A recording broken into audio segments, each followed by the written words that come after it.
1968, Salem, Oregon. A father brought his sons not to a park but to the foot of the state penitentiary to show them their future home. The car, a tired sedan with rust blooming along its fenders, idled under the shadow of the concrete walls, its engine a low, rattling cough against the afternoon stillness. Inside, Dale Vincent Rooster Bogle sat behind the wheel, a cigarette dangling from his lips, its smoke coiling toward the cracked vinyl ceiling. He gestured with a chin tipped in ash toward the fortress of stone and steel. "Look carefully, boys," he said, his voice a gravelly mix of nonchalance and command. "When you grow up, this is where you'll live." In the back seat, his sons were silent. Their small faces were pressed against the glass, their eyes tracing the lines of the guard towers and the cruel glitter of razor wire catching the sun. For most families, a prison is a warning, a symbol of a life gone wrong. But Rooster Bogle wasn't delivering a warning. He was delivering a prophecy. In the Oregon of the late 1960s, the penitentiary was a world unto itself, a grim city of 2,000 men living in a space built for half that. Its records were a library of failure, filled with black and white mugshots of men whose names were already being forgotten, replaced by inmate numbers. Rooster himself was already in those files, a repeat entry for burglary, theft, and parole violations. His own unsmiling photograph was a dark family heirloom, a testament not to shame but to a trade. That day in the parking lot, he wasn't teaching his sons to fear the law. He was teaching them to accept its consequences as an inevitability, a rite of passage. The lesson was brutally simple. Prison was not a punishment to be avoided, but a destination to be expected. Rooster was conditioning them to see the walls not as barriers to freedom, but as extensions of the world they already knew. Inside those walls, men were learning to live with their mistakes. Outside, in a dusty sedan, children were being taught to admire the architecture of their own confinement. The effect was corrosive and precise. Where other families instilled a fear of the police, the Bogles were trained to see authority as both adversary and backdrop, a permanent feature of a landscape they were destined to navigate. They would grow to know the cold click of handcuffs as other children knew the sound of a school bell. The Oregon State Penitentiary itself carried a history steeped in dread. Built in the 19th century and expanded by the labor of its own convicts, it had processed generations of men through its gates. Its archives were filled with ledgers that read like obituaries without funerals, dates of admission, crimes committed, sentences imposed. By the time Rooster gestured toward its towers, the institution had become as permanent a part of Salem's civic landscape as the Capitol dome across town. For his family, it would become something even more intimate, a birthright. Criminologists who study intergenerational crime point to moments like this as the axis of transmission, the instant a father's private cynicism becomes a child's public destiny. But the Bogles didn't speak in theory, they spoke in absolutes. Rooster's words landed with the certainty of Scripture. "One day you will live here." There was no sermon about hard work, no plea to take a different path. The map was drawn in reverse. Freedom was the detour, incarceration was home. The children couldn't have known the full scale of what awaited them, the decades of arrest slips, the parade of mugshots, the burglaries that would be logged as family jobs. But they understood enough. They had been told where they belonged, and the profound silence in the car was the sound of their acceptance. Dale Rooster Bogle did not look like the architects of crime one might see in the movies. He wasn't a mob boss with bodyguards or a shadowy mastermind running rackets from a city office. He was a small-time thief with a crooked smile, a voice that could charm or threaten with equal ease, and a household that served as his workshop. His kingdom was not the penitentiary, not yet, but the living room of a rented house on the frayed edges of Salem, its table cluttered with cigarette butts, empty beer bottles, and the tools of his trade. To his children, Rooster was larger than the law itself, charismatic enough to command absolute loyalty and cruel enough to ensure unquestioning obedience. He didn't shout his lessons, he performed them. When he boasted about a successful burglary, it was delivered with the cadence of a bedtime story. When he warned them about betrayal, the threat was wrapped in such dark humor that his sons would laugh nervously while absorbing the unwritten rule: never trust an outsider, never trust the police. Family dinner was never just about food. Plates of beans and bread sat between what might as well have been blueprints of opportunity. He would point at a neighbor's house, a corner stove, or a parked car, and break it down like a puzzle. He'd explain how to approach it, which locks were the weakest, which windows gave way with the least amount of noise, and which alibis worked best when the police inevitably came calling. Each lesson carried the weight of authority, as if he were assigning schoolwork.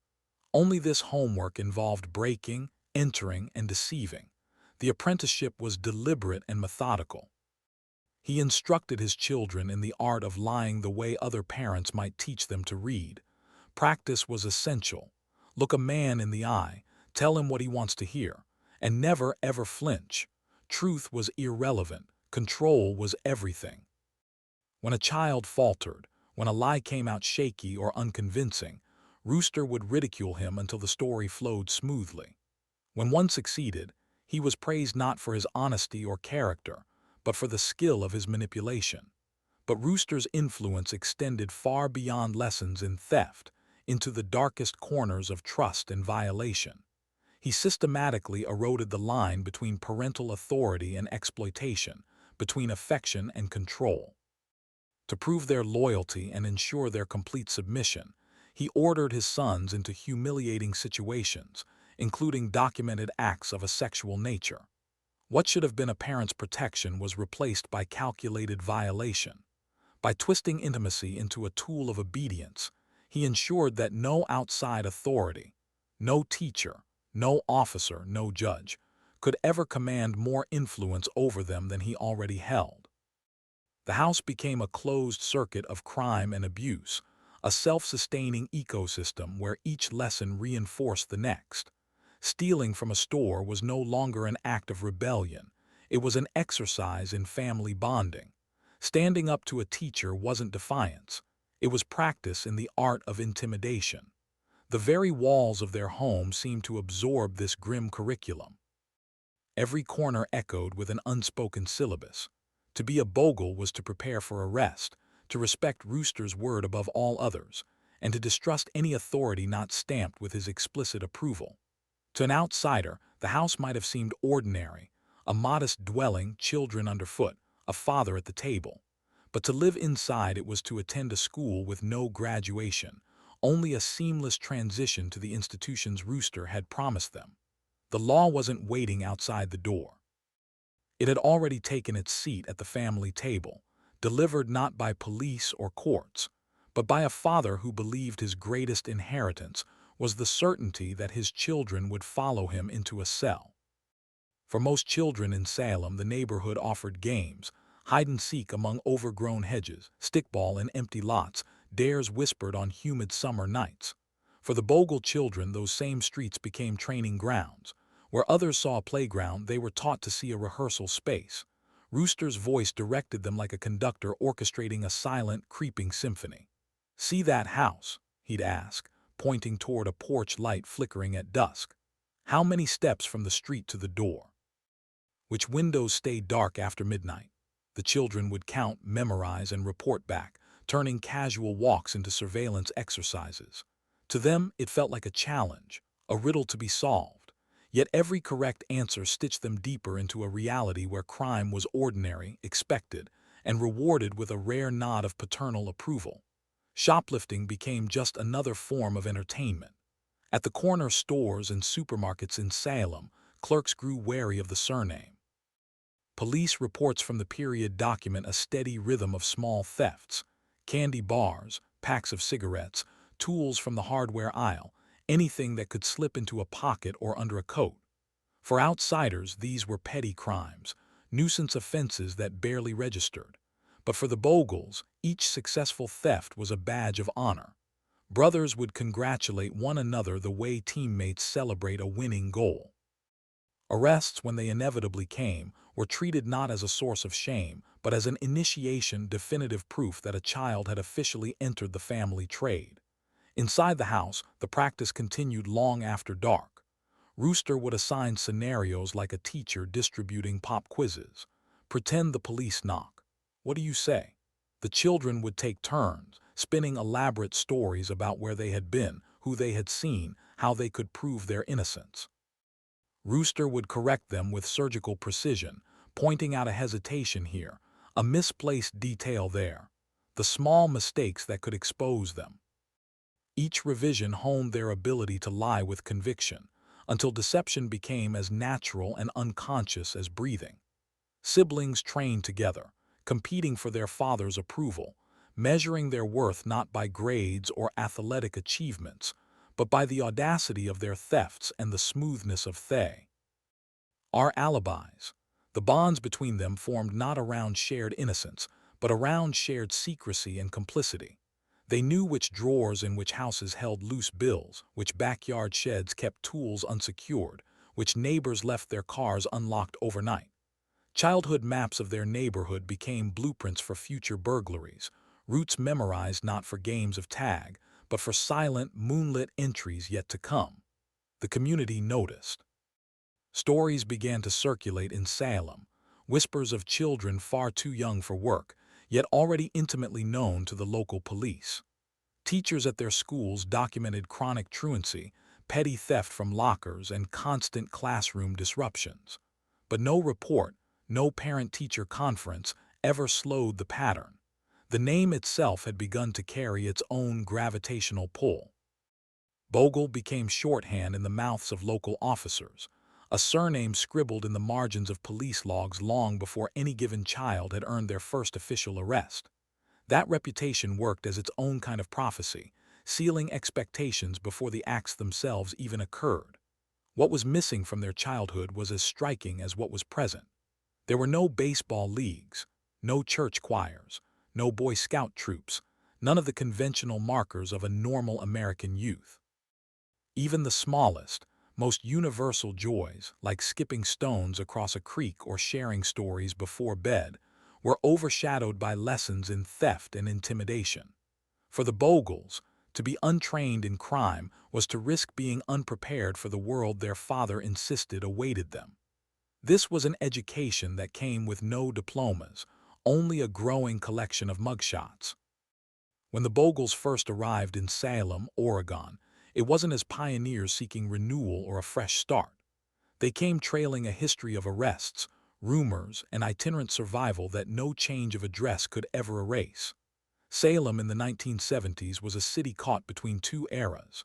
It was, on one hand, the quiet capital town of state bureaucrats and manicured courthouse lawns. On the other, it was a city feeling the first tremors of industrial decline. The timber mills that had once been the region's lifeblood were shrinking, storefronts on Commercial Street were closing, and the city's parole offices were growing busier by the month. Into this frayed landscape stepped the Bogles, carrying more than just their luggage. At first glance, their story might have been that of any working-class family looking for a foothold. They found rented houses, enrolled the children in new schools, and introduced themselves to neighbors who were, for a brief time, unfamiliar with the name. Yet the illusion of normalcy never lasted. It couldn't. Within months, local police logs began to register a familiar pattern: small thefts, then residential burglaries, each report marked with a surname that officers were quickly learning to recognize. Teachers noted the same old story: chronic absences, disruptive behavior in class, personal property vanishing from cloakrooms. Neighbors whispered about the strange hours the family kept, the unmarked cars that came and went in the dead of night, the doors left slightly ajar. The name traveled faster than any single criminal act. In Salem, Bogle became less a family and more a category, a classification for a specific kind of trouble. Local police officers knew to watch for it. A complaint called in from the north side mentioning suspicious boys near a garage was enough to prompt the question: anyone check on the Bogles? Court clerks, flipping through dusty files, found the surname recurring like a grim refrain. Parole officers knew to anticipate another relative stepping onto their caseload before the previous one had even finished serving a term. The family's reputation began to carry the weight of evidence. The Bogles, for their part, seemed to lean into it, to embrace the notoriety. The children repeated stories of theft and arrest the way others might brag about sporting victories. Older siblings wore their criminal records like medals of honor. Even in the schoolyards, their peers understood the distinction. A Bogle wasn't just another classmate, they were a walking warning. The surname alone could clear suspicion from others and redirect it like a magnet, pulling every rumor and accusation toward itself. By the mid-1970s, Salem's institutions had fully adjusted to their presence. Police patrols referenced the family in nightly briefings. School officials placed their files in a special cabinet marked for problem households. The Marion County Courthouse became a revolving door for them, their appearances so frequent that some judges began referring to them by their first names without needing to consult the day's docket. To live as a Bogle in Salem was to exist inside an echo chamber, where every action, no matter how small or seemingly innocent, confirmed a story that had already been written about you. And the city of Salem itself provided the perfect backdrop for this unfolding drama. The city's old brick facades stood beside parole offices where typewriters clattered out case notes. Downtown storefronts gave way to pawn shops where stolen goods often reappeared within days of a burglary. And always, just beyond the skyline, the penitentiary loomed, its towers a constant, visible reminder of the prophecy Rooster had laid out years before. In such a setting, the Bogles didn't have to invent their role, they simply had to inhabit it. There was never a fresh start, never true anonymity. Wherever they moved, the shadow of their name lengthened, following them into every classroom, every courtroom, and every quiet, watchful neighborhood. In most households, a family gathering means Thanksgiving dinners, birthday parties, or summer barbecues. In the Bogle household, it often meant burglary. The nights were chosen carefully, though not with the precision of professional criminals. A quiet residential street, a porch light that had burned out, a neighbor rumored to be out of town for the weekend. Siblings, cousins, and sometimes even uncles would assemble not around a dinner table, but around a whispered plan. Who would jimmy the latch? Who would carry the bags? Who would keep watch from the corner? These were not isolated, impulsive crimes committed by individuals. They were meticulously planned family events. Children as young as 12 were folded into the work, not as passive spectators, but as active participants. The tasks were assigned based on age and skill, one to create a distraction down the street, another to slip through a small side window left unlocked, others to methodically search drawers and closets for cash, jewelry, and anything else of value. The atmosphere inside the Bogle house after a successful burglary resembled a boisterous family reunion. There was laughter, boasting, and the ceremonial dividing of the spoils. A stereo system claimed by one brother, cash distributed among several. A set of power tools set aside for the next time. What outsiders would label as evidence, they regarded as trophies, tangible proof of their collective success. The police blotters from Salem began to tell the story in their own cold, bureaucratic language. Reports of break-ins listed multiple intruders, extensive property stolen, doors and windows forced. Yet the rhythm of the surnames and arrest logs revealed more than the acts themselves. The name Bogle appeared again and again, like a watermark stamped across an entire page of the city's criminal history. Officers noted the chilling predictability of it all. When property went missing from a home, when backyard sheds were emptied, when garages stood violated and bare, a Bogle was likely nearby. These rituals did more than provide income. They solidified a powerful group identity. These burglaries were not always driven by hunger or immediate desperation. They were orchestrated to affirm belonging. A child who froze at a window, paralyzed by fear, risked shame and ridicule from his siblings. But one who pulled it off smoothly, who returned with a valuable item, earned quiet nods of respect from the older generation.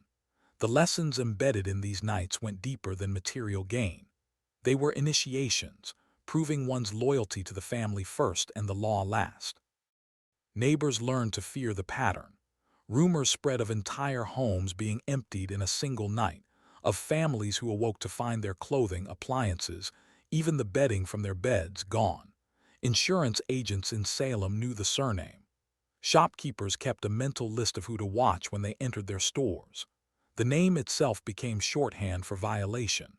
Yet, inside the closed circle of the Bogle clan, these outside fears were irrelevant.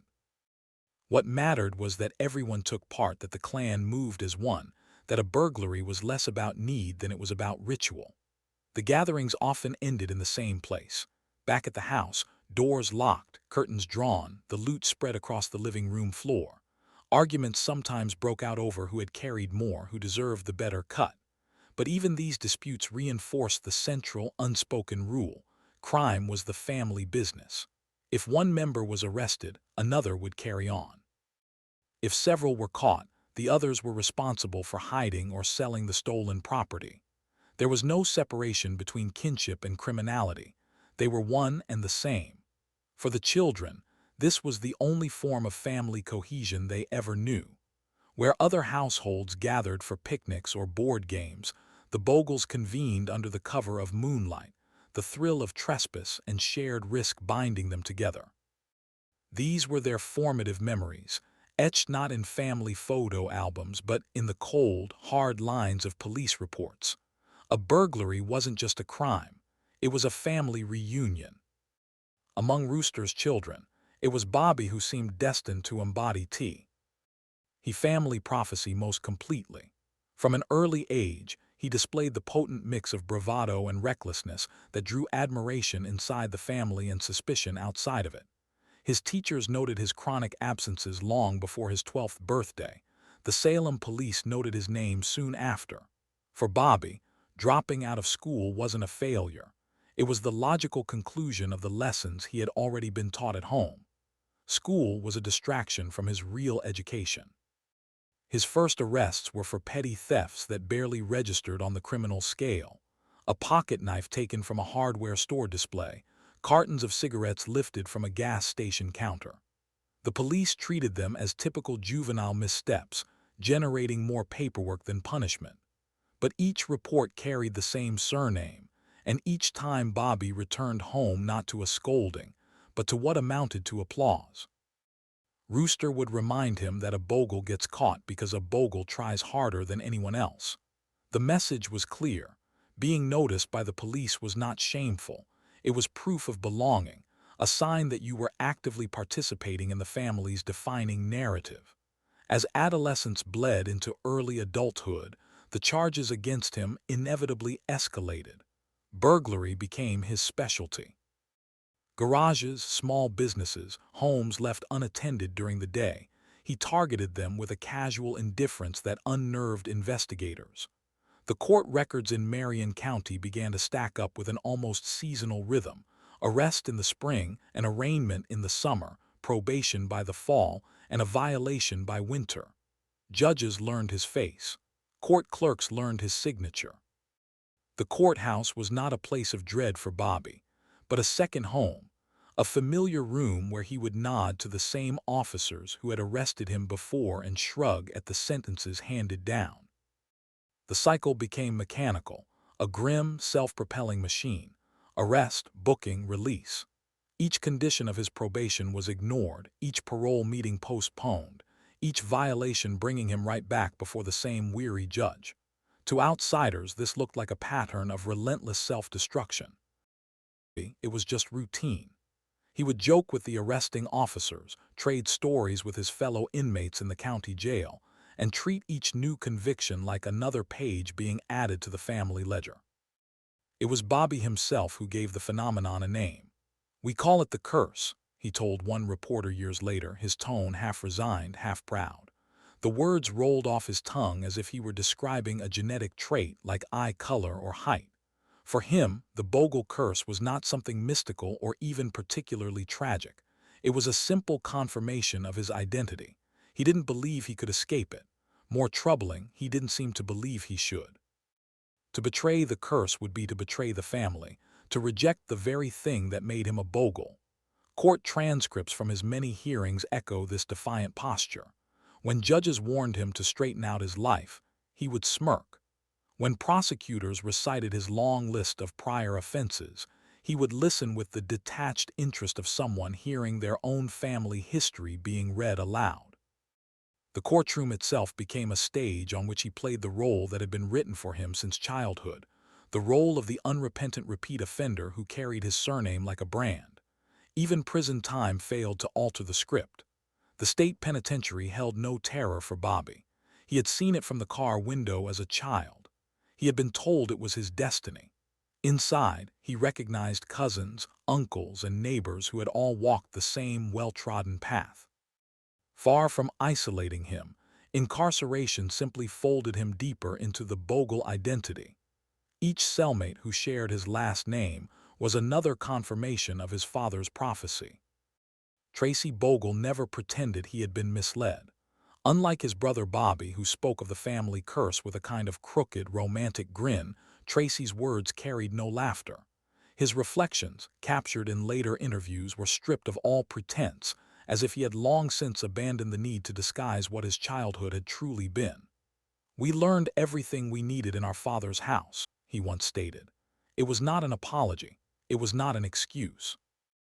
It was simply a statement of fact. The lessons had been brutally clear.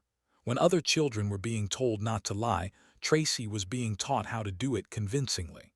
Where neighbors locked their doors at night, the Bogles tested those locks, timing how long they could resist a well-placed tool. Homework for him wasn't math or grammar. It was remembering which neighbors left for work at dawn and which ones never returned home until well after dark. Their family home was both a classroom and a laboratory, a place where the theories of deceit and burglary were studied, rehearsed, and then perfected out in the real world. Track.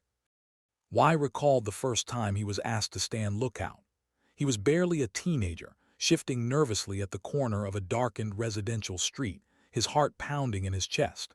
His father's voice, calm and instructive, came from the shadows, directing him to watch for headlights, to cough once if a car slowed down. The burglary that night was successful. The next morning he received not punishment for his disobedience, but praise for his vigilance. From that moment on, he knew exactly what role he was expected to play in the family enterprise. His own arrests came soon enough. A shoplifting charge at 15, a break-in by 17, probation terms that dissolved almost as quickly as they were imposed.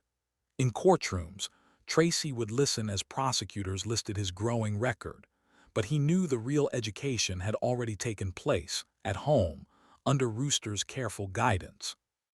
The courthouse was only a confirmation, a kind of certificate of completion for the lessons he had already fully absorbed. What set Tracy apart was not his crimes. They were depressingly similar to those of his brothers and cousins, but his stark, unvarnished ability to articulate the system that had created him.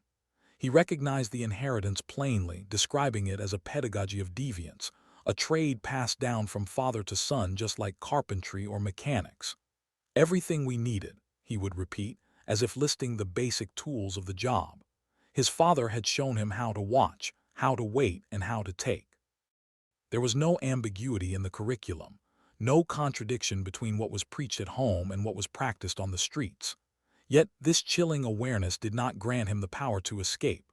Tracy spoke of the system as if he were both inside it and outside of it at once. He could describe the relentless cycle with perfect clarity: arrest, probation, violation, return, and still walk directly back into it, as if pulled by an invisible tide. The knowledge that he had been meticulously trained for a life of crime did not loosen its hold on him.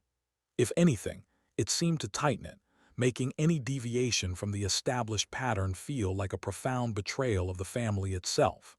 His reflections exposed the unsettling heart of generational crime. The recognition that a pattern exists does not guarantee freedom from it. Instead, for some, that recognition can harden into a justification. To call it an inheritance is to absolve oneself of personal responsibility while simultaneously confirming one's loyalty to the lineage. Tracy's words were never dramatic or defensive. They were clinical, as if he were reading from a manual. "We learned everything we needed in our father's house." It was a confession without guilt, a criminal record without any expression of regret, but a haunting question lingers in his testimony. When a family is able to name its own deviance, to call it a curse or an inheritance, is that an act of confession, acknowledging the damage done? Or is it something darker, a way of ensuring continuity, of binding the next generation even more tightly to the script that has already been written? For years, the Bogle family story had unfolded within the familiar, predictable rhythm of theft and burglary. Doors pried open, sheds emptied in the night, garages stripped of their tools and cash. It was a level of crime that sustained itself in cycles, serious enough to build extensive criminal records, but small enough to seem almost survivable, both for the victims and the perpetrators. Then came Tony. Then came Tucson. Tony Bogle, one of the cousins, carried the family method south to the sun-scorched landscape of Arizona, where other relatives and acquaintances had scattered, looking for work but finding the same familiar shadows instead. In Tucson, the streets were hot, the desert dust clinging to every surface. It was a long way from the damp, green corridors of Salem, but the Bogle surname carried its own kind of heat. Neighbors, landlords, and eventually, the local police all came to know it soon enough. The break in the family's long-established pattern came not during a burglary gone wrong, but in something far bloodier. Police reports from the time would later describe a violent confrontation that escalated well beyond theft. Tony, steeped in the same lessons of intimidation and opportunism that had defined the family for decades, took what had always been a training in trespass and deceit and pushed it into the realm of lethal violence. A man ended up dead. What had once been about property stolen now became a life taken. The distinction, however, mattered far less inside the family than it did outside. For law enforcement, the crime was a terrifying threshold crossed. A Bogle name was now officially tied not just to stolen goods, but to homicide. For the clan itself, however, the event was often framed as the next inevitable step in their narrative. After all, when a family builds its entire identity, why around risk-taking and contempt for the law, a violent escalation is only a matter of time. To Tony, the killing was not an aberration. It was just another application of the brutal lessons he had learned since childhood. Force wins, and rules will always bend to those who are willing to break them completely. The court records from Pima County, Arizona, mark the Bogle surname for the first time in a different, darker column. Not burglary, not theft, but murder. The trial notes describe how prosecutors introduced the Bogle family history to the jury, painting Tony not as a lone offender who had snapped, but as the predictable product of a lineage of criminal apprenticeship. The weight of his ancestry was presented as motive, method, and evidence all at once. The family's sprawling reach across state lines revealed just how portable their curse, or their curriculum, truly was. It was not confined to Salem's working-class neighborhoods or the parole offices of Oregon. It could adapt to new geographies, infecting new communities with the same patterns of behavior. The cycle had repeated itself in the desert: petty crime, arrests, releases. But in Tucson, that cycle finally collapsed into something brutal and final. The lesson that had first been taught in Rooster's living room and later reinforced in Salem's back alleys now ended in a sterile Arizona courtroom, where a life sentence, not another round of probation, was on the table. Violence had always lingered at the edges of the Bogle story. There had been fists thrown in bars, knives drawn in heated arguments, threats made to silence a potential witness. But until Tony, the family's crimes had remained largely framed by property, things that could be recovered, insured, or eventually forgotten. Murder marked a different kind of inheritance entirely. A life taken could not be repaid, could not be undone, and it placed the family name into a darker ledger, one where the shadow of death finally joined the long, persistent weight of theft. The Bogles had long described their criminal fate as unavoidable, as if destiny itself carried them from one jail cell to another. But Tony's act in Tucson exposed the deeper, more terrifying truth. It was not fate. It was escalation. The children who were taught to steal would one day take more. The apprentices in burglary would one day apply their lessons with blood. The line between survival, theft, and violence had always been thinner than it appeared. In Tucson, it finally snapped. By the time the Bogles had sprawled across 4 generations, their history could no longer be told as a series of isolated incidents. It wasn't the story of one troubled man, nor one rebellious son, nor even one dysfunctional household. It was a record, cumulative, relentless, and overwhelming in its sheer repetition. Police officers and criminologists who tracked the family over the decades estimated that as many as 60 members of the extended clan had been arrested or incarcerated. Not once, not twice, but over and over again, their names filling the lines of court ledgers until the surname itself began to resemble a criminal charge. The scale of it defies ordinary explanation. In Salem, the police blotters bore their mark on a weekly, sometimes daily basis with burglaries, assaults, and probation violations. In Tucson, the surname had crossed into homicide.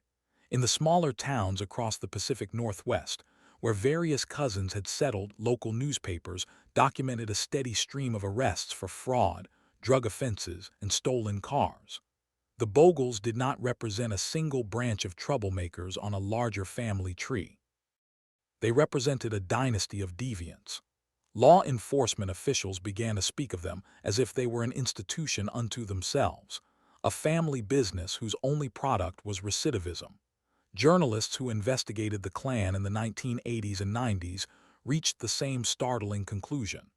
Fox Butterfield, in his landmark book All God's Children, chronicled their history and described the sheer density of their criminal contact as something unique in the American landscape. Dozens upon dozens of relatives were tied to criminal charges, prison sentences, and parole hearings. If most families only touched the justice system at its distant margins, the Bogles lived squarely inside its center, their lineage mapped out across a vast archive of mugshots instead of wedding portraits. Criminologists point to this kind of concentration as one of the defining features of intergenerational crime.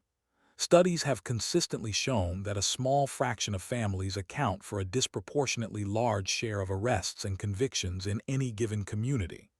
Poverty, social stigma, and environmental factors all contribute to this phenomenon. But the Bogles illustrated a deeper, more insidious pathology. For them, crime had become identity, so tightly wound into their family narrative that opting out felt like an act of betrayal.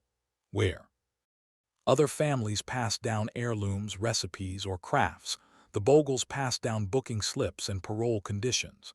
Imagine a family tree overlaid not with birth dates and marriages, but with Department of Corrections inmate numbers. Each node on the tree is stamped with an arrest date. Each branch is weighed down by a thick file of conviction records. In such a tree, the roots are not anchored in soil, but in concrete. This was the shape of the Bogle lineage. The repetition produced its own grim mathematics. Each generation added more names, more files, more reams of paper stacked in the basements of courthouses across the West. A father's arrest was mirrored by his sons. An uncle's conviction was echoed by his nephews. The ledger of one decade blended seamlessly into the next, creating a continuous, unbroken line of criminal activity. The system itself seemed to anticipate their return, as if the courts had learned to keep a permanent drawer labeled Bogle, ready to be pulled out at a moment's notice. For those who carried the name, suspicion arrived long before any evidence did. Police didn't need to wait for proof. The pattern was enough. A stolen car in the neighborhood. Look for a Bogle. A break-in near the industrial district. Check the Bogles first. The surname alone had begun to function as probable cause, so tightly bound to criminality that innocence seemed like a statistical anomaly. The numbers don't lie. They tell the story of a family whose entanglement with the law was not random, not sporadic, but systemic and enduring. The Bogles had long treated their household as a classroom for crime, but beneath the surface-level lessons in theft and burglary lay a darker, more malignant curriculum, one that reached beyond the boundaries of the law and into the fundamental destruction of the family itself. Dale Rooster Bogle, the patriarch who had so meticulously trained his children to steal, had also trained them to submit, completely and without question. His methods did not stop at casing houses or learning how to lie to the police.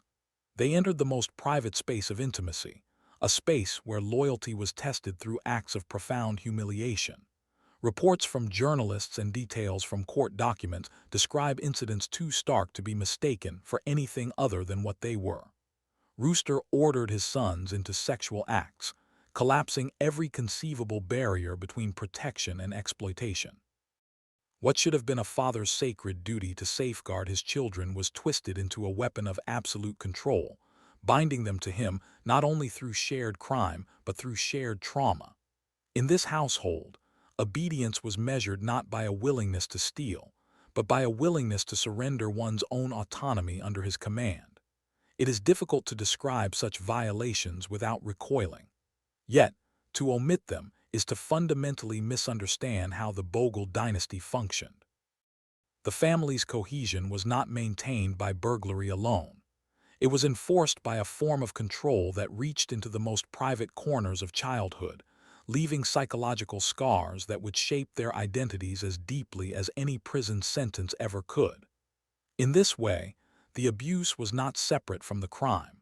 It was fused to it, becoming the anchor for their entire worldview. By crossing boundaries that no parent should ever cross, Rooster ensured that his children's loyalty would never be given to an outsider, never risked on the institutions that might have otherwise offered rescue or escape. For the sons, the lesson was unmistakable and brutal. Nothing was truly theirs, not even their own bodies. Just as stolen property was divided up among the family after a successful burglary, their dignity was parceled out at their father's command. To resist was to risk ridicule, anger, or worse.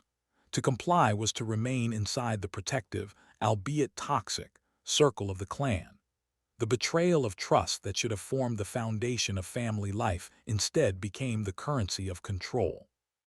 This pervasive abuse reframed the nature of crime itself. The act of stealing from someone outside the home became almost trivial compared to what was being taken from them inside it. Breaking into a stranger's store or a neighbor's garage seemed almost natural after being forced to break the most fundamental boundaries of selfhood within one's own house. The apprenticeships in burglary and deception were anchored by this deeper, unspoken apprenticeship in obedience through violation. Interviews conducted years later with extended family members and those who studied the Bogles note the profound silence that followed these episodes. They were not discussed openly, not acknowledged in police files, but were whispered about years later by those who could never forget. The secrecy itself reinforced the central lesson. Family business, no matter how dark, remained inside the family walls. And so the cycle of silence, crime, and counter, all fed on itself, unbroken and unyielding. What emerges from this grim history is not just a tale of criminal apprenticeship, but of a betrayal so profound it reshaped the very meaning of loyalty. The Bogles were not only taught to steal, they were taught that trust could not exist, that even within their own bloodlines, the most basic human bonds could be weaponized. The house on the edge of Salem taught burglary, yes, but it also taught a form of betrayal too deep to ever fully repair. In the long and sorry ledger of what the Bogles took from the world, the most devastating thefts were not the cars, the tools, or the cash. They were the things stolen inside their own home: dignity, safety, and the right to an innocent childhood, losses that could never be returned, losses more permanent than anything ever listed on a police report. The Bogles were not strangers to the state. From the moment Rooster's children reached adolescence, their names began appearing in the official records of schools, courts, and welfare agencies. Each file was another red flag, another silent plea for intervention that went unheeded. Yet nothing structural ever changed. Instead, the institutions that surrounded them moved in predictable, weary cycles: arrest, probation, parole, repeat. What should have been a series of escalating warnings became a mundane routine, as if the system itself had quietly accepted that the Bogle family simply belonged to it. The teachers were the first to notice. Attendance sheets were marked absent more days than present. Homework was never returned. Fights on the playground were logged and filed away. The notes from concerned educators were passed up to school administrators, then on to truancy officers, who in turn handed the cases off to probation officers once the children inevitably aged into their first arrests. At each handoff, the story was the same. This family was troubled, but this particular case was not unique enough to demand an extraordinary response. A warning letter was sent here, a suspension was issued there, but there was never the kind of sustained intervention that might have actually broken the cycle. The courts fared no better. For the Bogle children, juvenile hearings became as common as school assemblies. Judges cycled through the brothers and cousins, each one standing in the exact same spot where the last had stood only months earlier. Court reporters grew familiar with spelling the surname. Clerks would roll their eyes at the sheer predictability of it all. Sentences were issued with a palpable sense of weariness: probation again, community service again, a short stay in juvenile detention. None of it stuck. By the time those same children reached adulthood, the process simply upgraded in scale. County jail, state prison, parole hearings, violation reports. The names did not change, only the inmate numbers attached to them. Probation officers carried much of the weight of managing the family, and their case notes often sound less like professional guidance and more like a record of resignation. Non-compliant with conditions, missed appointment, arrested on new charges. The language was mechanical, often copied and pasted from one file to the next, as though the institution itself had given up on the very idea of change. In effect, probation became just another extension of the family pattern, another authority to deceive, another set of rules to ignore. Even the welfare agencies, ostensibly tasked with protecting vulnerable children, repeated the same pattern of institutional inertia. Reports of neglect occasionally surfaced. Hints of the abuse happening within the home circulated among social workers, but official investigations rarely resulted in the children's removal. The rationale was often the same. There was too little concrete evidence, too much strain on already limited resources, too many other families in the exact same condition. The Bogles were placed on lists, noted in ledgers, and then largely left to continue raising the next generation in the same toxic conditions that had produced the last. What emerges from this long paper trail of documents is not one single, catastrophic failure, but hundreds of small, predictable failures stacked one on top of the other, year after year. No single judge, teacher, or social worker intended to sustain the pattern, but the cumulative outcome was the same. The very institutions that should have disrupted the cycle became its silent, unwitting accomplices. By the 1980s, when researchers and journalists finally began to chronicle the Bogle saga in detail, the astonishment was not only at the family's persistence in crime, but at the system's persistence in allowing it to continue. Arrests were logged, reports were written, hearings were held. Yet, the fundamental trajectory of the family never shifted. The Bogles moved through these institutions like stones skipping across water, leaving ripples of paperwork in th. Our wake, but never encountering a resistance strong enough to change their course. Amid the thick ledgers of arrests, the fading mugshots, and the stacks of probation slips, one story stood apart. It belonged to Ashley Bogle, Dale Rooster Bogle's granddaughter. She grew up in the same rooms that had schooled her uncles in the arts of burglary and deception. The same infamous family name followed her into classrooms, whispered by teachers who had been conditioned to expect the same truancy, the same disruptive behavior, the same inevitable slide toward arrest. Yet Ashley's path bent in a completely different direction. Her childhood still bore all the familiar marks of the curse. There were nights punctured by the sudden flash of police lights in the driveway, cousins being shuttled off to juvenile detention centers, and relatives cycling in and out of court. She saw her uncles shrug off their probation hearings as if they were nothing more than routine doctor's appointments. She overheard the stories, told with a strange mix of pride and laughter about burglaries, brawls, and close calls with the law. For a child immersed in that world, these tales could have been intoxicating, a dark promise of belonging if only she followed the family script. But Ashley did not laugh. She listened, and she remembered. What ultimately separated her was not luck, but a conscious decision. Teachers began to notice something different in her. She stayed after class, hovering over her assignments long after the other students had left. A mentor, a school counselor who had grown tired of writing up Bogles in disciplinary files, saw a flicker of possibility and began to encourage her.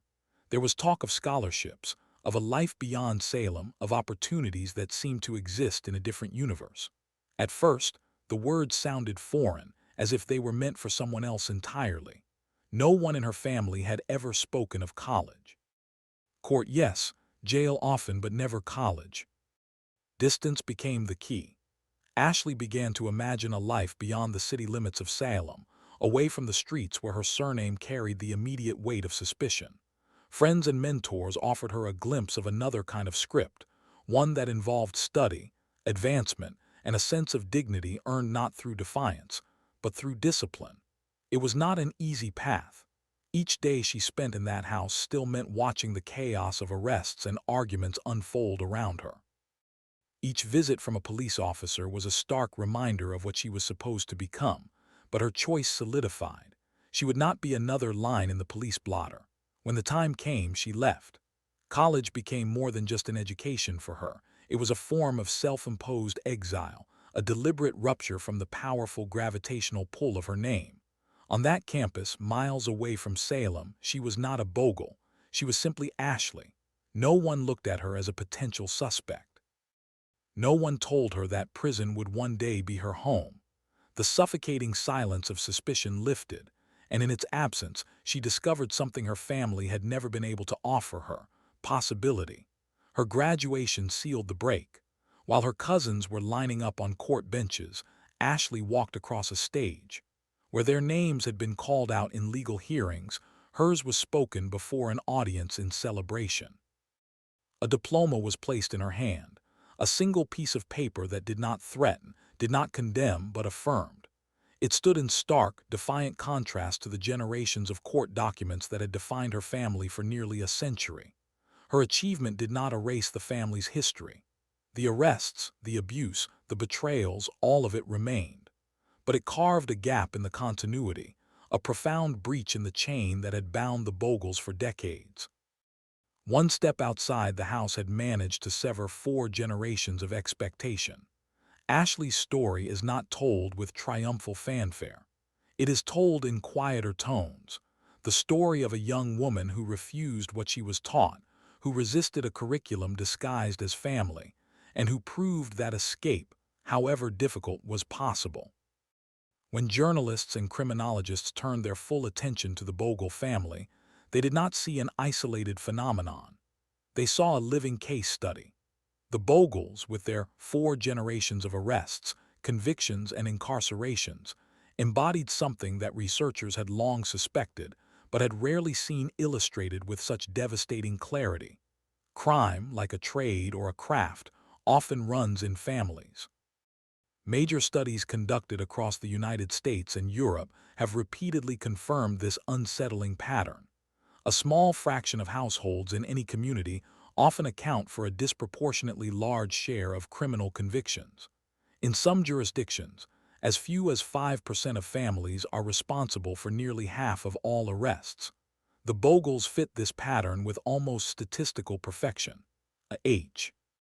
Igly concentrated lineage producing case after case, their surname appearing in court files with such alarming frequency that it began to function like a scientific marker for recidivism. The mechanisms of this transmission are complex, but 3 dominant themes emerge from their story. The first is modeling. Children observe, imitate, and absorb the behaviors of those around them. In the Bogle household, theft wasn't hidden in shame. It was demonstrated with pride. Burglary was rehearsed like a game, and lying was treated as a critical life skill. These lessons were not accidental. They were deliberate, repeated performances staged for an audience of children who were meant to carry them forward into the next generation. The second mechanism is context. The environment a child grows up in shapes their opportunities and their worldview. Salem in the 1970s and 80s was a city of economic contraction, with timber mills closing and blue-collar jobs disappearing. This backdrop of poverty provided a fertile ground in which crime seemed not just possible, but practical. For a family like the Bogles, already conditioned toward theft, their environment provided both an excuse and an endless supply of opportunities. The third, and perhaps most powerful, mechanism is reputation. Once a family becomes known to the police, to the courts, and to the schools, their surname itself begins to function like a piece of evidence against them. Teachers come to expect failure. Neighbors come to expect theft. Police officers come to expect an arrest. For the Bogles, their name carried its own weight long before any individual child had committed their first crime. That reputation worked as a self-fulfilling prophecy, reinforcing the cycle even for those who might have hesitated. To be a Bogle was to be treated as a suspect, and so, over time, that suspicion became a narrative they simply inhabited. Criminologists are careful to note that none of this is destiny. There is no crime gene that guarantees a future in burglary, no bloodline that predetermines a life of theft. What appears to be a genetic inheritance is, in reality, the relentless repetition of environment, modeling, and social stigma, a cycle so consistent and powerful that it begins to feel as inescapable as genetics. The Bogles illustrate this distinction with cruel clarity. They were not cursed by fate. They were taught by design, trapped by their context, and bound by their reputation. Yet, the science also shows that these cycles can be broken. Turning points matter: a stable job, a supportive marriage, a dedicated mentor, or, in Ashley Bogle's case, an education. These interventions can disrupt the pattern. Families that seem bound to crime are not doomed to it, but breaking that pattern requires resources, recognition, and often a physical relocation away from the environment where the cycle began. Without intervention, the cycle continues, not because of some mystical inevitability, but because of simple, crushing inertia. To study the Bogles is to glimpse the machinery of intergenerational crime in full, terrifying operation. For sociologists, the Bogles are definitive proof that crime clusters in specific families and communities. For criminologists, they are living evidence that interventions left undone carry consequences that are measured not in one life, but in dozens. What looks like fate from a distance is often a carefully constructed cage, a social structure disguised as blood. And the Bogle family, traced across decades of ledgers and mugshots, serves as both a chilling warning and a textbook case study, a lineage shaped not by destiny, but by lessons repeated so long and so loudly that they eventually became indistinguishable from inheritance itself. The family's story provides a dark mirror to the American dream. Instead of passing down wealth, property, or a good name, they pass down a legacy of incarceration, a birthright of suspicion. Rooster Bogle's prophecy, delivered in the shadow of the Oregon State Penitentiary, was not a curse from the heavens. It was a curriculum, meticulously designed and ruthlessly executed. The walls of the prison did not need to be high. The walls of the family home were already impenetrable. Their story forces us to confront an uncomfortable truth, that some families are not just failed by the system, but are, in fact, consumed by it, their names becoming synonymous with the very institutions meant to correct them. The weight of this history is immense, a generational debt paid in years lost behind bars. It is a stark reminder that the most enduring prisons are not always made of concrete and steel, but of the stories we are told about who we are and who we are destined to become. And for the Bogles, that story was a cage from which very few ever found the key. In Oregon today, the name Bogle lingers. It no longer fills the headlines, no longer shuffles across court dockets with the clockwork regularity it once did. But it has not disappeared.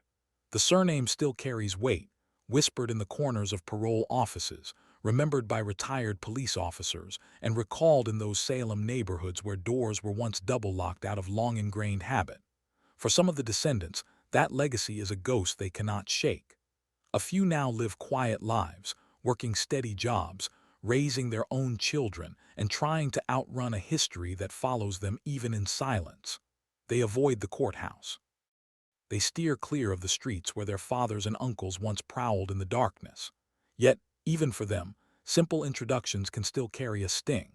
A teacher pauses for a fraction of a second too long over the roll sheet when a Bogle child enrolls. A landlord hesitates before approving a lease agreement. A police officer running a license plate during a routine traffic stop narrows his eyes when the name is returned from the database. Suspicion does not need fresh evidence when it is inherited. Stigma itself has become a kind of sentence. For those who have committed no crimes, the surname alone is enough to invite a lifetime of watchfulness. Their innocence feels conditional, fragile, always just one misunderstanding away from collapse.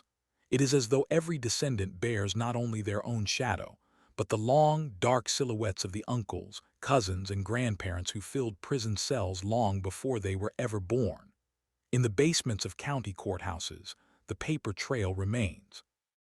Ledgers of parole hearings, thick files of probation reports, and stacks of intake forms, each stamped with dates and signatures, pages stacked high, carrying the physical weight of decades. Some are brittle with age, others yellowing but still legible. And each one tells the same story in a cold, bureaucratic shorthand: arrested, convicted, released, returned. Together, these documents form a chronicle not of individuals, but of a name. The penitentiary in Salem still stands, its imposing towers visible over the city skyline. Its cells have turned over countless occupants since Rooster first pointed it out to his sons as their inheritance. But in the institutional memory of that place, the Bogle lineage remains. Guards who once patrolled its tiers can recall clusters of them serving time together, holding grim family reunions in gray uniforms behind locked gates. Even as newer generations have drifted away from a life of crime, the institution itself remembers them. And so the central question of their story persists. Can a family tree ever be truly rewritten? Can a lineage so tightly bound to mugshots and rap sheets ever fully escape the crushing weight of its own story? Ashley's diploma suggested that it could. It represented a rupture, a different kind of branch sprouting and reaching for the sun, far beyond the family's long shadow. Yet for every step outward, there remains the powerful pull inward, the suspicion that the curse cannot be shaken because it does not live in the blood at all. The curse is the narrative. It is the story told and retold with every arrest slip, every booking photo, and every line in a probation file. It is the expectation passed from a father to his sons, then reinforced by the teachers, neighbors, officers, and judges who eventually saw not an individual but only a surname. The Bogles were not born marked for prison, but they became marked until the difference between the two ceased to matter. Today, the descendants live scattered lives.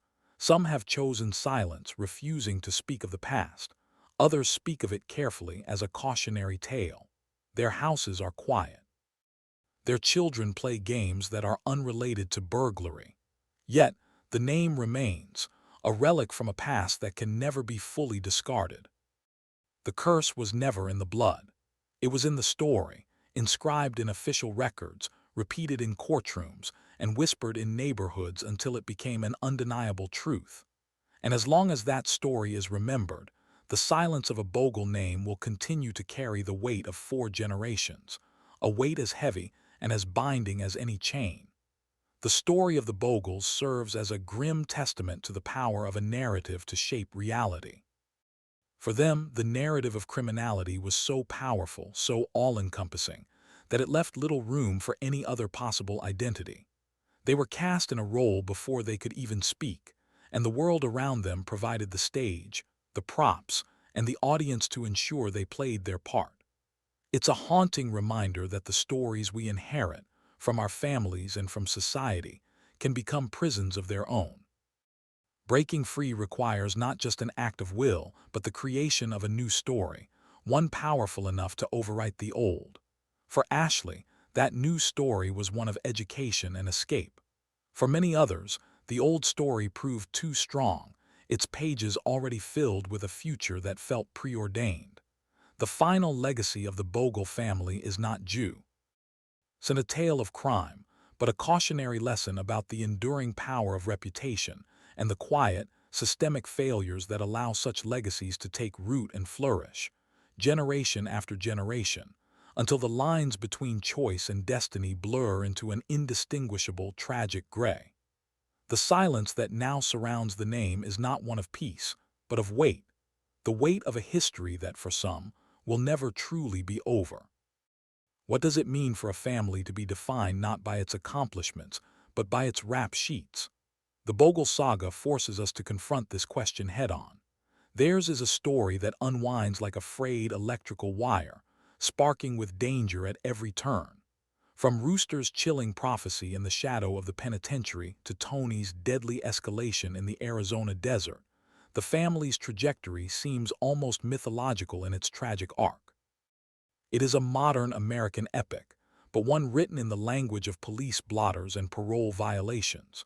The sheer numbers are staggering, 60 family members caught in the web of the justice system. It is a figure that pushes the boundaries of comprehension, transforming the family from a collection of individuals into a statistical phenomenon. They became a case study in how crime is not just committed, but taught, inherited, and institutionalized within the very bonds of kinship.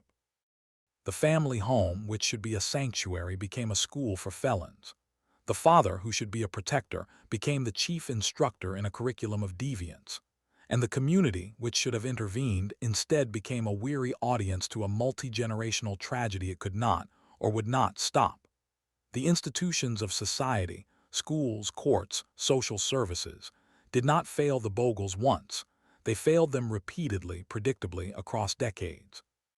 Each missed opportunity, each perfunctory hearing, each case file stamped and shelved, added another layer of concrete to the walls of the trap they were in. The system designed to correct their behavior instead became an integral part of their life cycle, a predictable stage they passed through before returning to the only world they truly knew. The Bogle name became a brand, a label that signaled trouble to any authority figure who encountered it. This reputation created a feedback loop. The world expected them to be criminals, and so, time and time again, they fulfilled that expectation. The story of Ashley Bogle stands as a powerful, solitary counter-narrative. Her escape proves that the curse was never absolute, that the cycle could, in fact, be broken. But her success also highlights the immense difficulty of doing so. It required a near-total severance from her family, the support of outside mentors, and the creation of an entirely new identity in a place where her name meant nothing.